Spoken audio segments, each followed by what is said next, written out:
महाराष्ट्र के विधानमंडल में एक ये संवैधानिक मामला फंसा है, इसका जल्दी निर्णय आना चाहिए। ये उम्मीद देश की जनता की है, क्योंकि ये इस निर्णय के आधार पर इस देश की लोकतांत्रिक व्यवस्था का सबसे बड़ा मुद्दा जुड़ा हुआ है। और महाराष्ट्र में हमारा कहना है कि असंवैधानिक सरकार काम कर रही है और ये सरकार को रोक लगाया जाए, ये भूमिका हमारी है। और तुरंत सरकार माननीय सुप्रीम कोर्ट ने तारीख पे तारीख देने से इस निर्णय पे लाना चाहिए। एक बार नहीं तो दोबार तिबार पेरनी किसानों ने की, बड़े पैमाने में किसानों का नुकसान हुआ, पूरी फसल उद्ध्वस्त हो गई।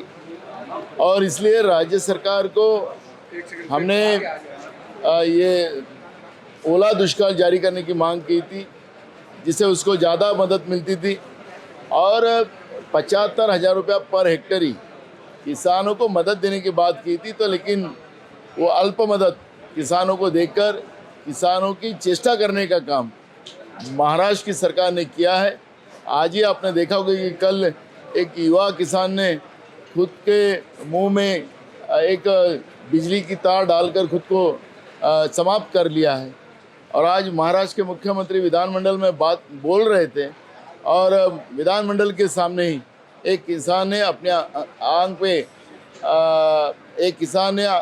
आंख पर पेट्रोल डालकर अपने आप को जला लिया है।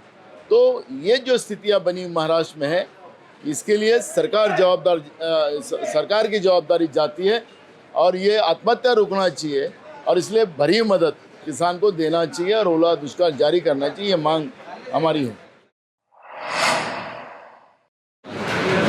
किसानों के मुद्दे पे हमने जब अधिवेशन शुरू हुआ तब से ये मुद्दा उठाया था।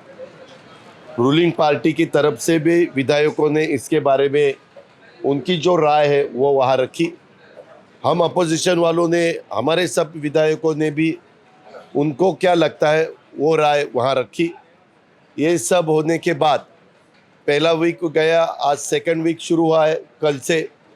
और कल हमें चीफ मिनिस्टर जी ने बताया कि मैं कल दोपहर के बाद क्वेश्चन आवर के बाद इसके बारे में गवर्नमेंट का क्या कहना है, गवर्नमेंट ने क्या डिसीजन लिया है और काश्तकारों को कैसी मदद हुई है या फार्मर्स को क्या मदद होने वाली है वो मैं बताऊंगा। उन्होंने वो बताया, लेकिन उन्होंने जो भी कहा उससे हम बिल्कुल समाधान हमारा नहीं हुआ। हम बिल्कुल नाराज है उसके ऊपर, उन्होंने जो रिप्लाई दिया है उसके ऊपर, क्योंकि फार्मर्स को जितनी मदद होनी चाहिए वो बिल्कुल उन्होंने नहीं की। इसीलिए कुछ घंटे पहले ये राज्य के मुख्यमंत्री सभागृह में इसके बारे में रिप्लाई दे रहे थे फार्मर्स के जो ये पूरग्रस्त एरिया के बारे में। और 1000 फुट के अंतर पे एक हमारा सुभाष देशमुख नाम का फार्मर खुदकुशी कर रहा है, उन्होंने खुद को जलाया। ऐसे एक सिचुएशन इस विधिमंडल के नज़दीक वहाँ तैयार हुई। ये सब इस गवर्नमेंट को बहुत लोगों का उनके ऊपर विश्वास नहीं है, ये गवर्नमेंट के ऊपर, इसीलिए लोग खुदकुशी कर रहे हैं। इन्होंने अगर कुछ ठीक तरह से रिप्लाई देते तो फार्मर्स को एक विश्वास लगता कि ठीक है, ये बारिश के वजह से हमारी खेती प्रॉब्लम में आई तो भी गवर्नमेंट हमारे पीछे है, हमें कुछ कोई उसमें अंतर नहीं पड़ेगा और हमें पूरी मदद होगी, ऐसा विश्वास हमारे फार्मर्स को बिल्कुल नहीं लगा। इसीलिए ये अभी जो वो फार्मर्स ने खुदकुशी करने की कोशिश की, वो समस्या हमारे सबके सामने आई और ये गवर्नमेंट फार्मर्स को विश्वास देने के लिए असफल रही है, ये मेरा कहना है। जिस तरह के वक्तव्य ये लोग जो कर रहे हैं, आपने देखा होगा कि शिवसैनिक को मार दो, तोड़ दो, हाथ पैर तोड़ो,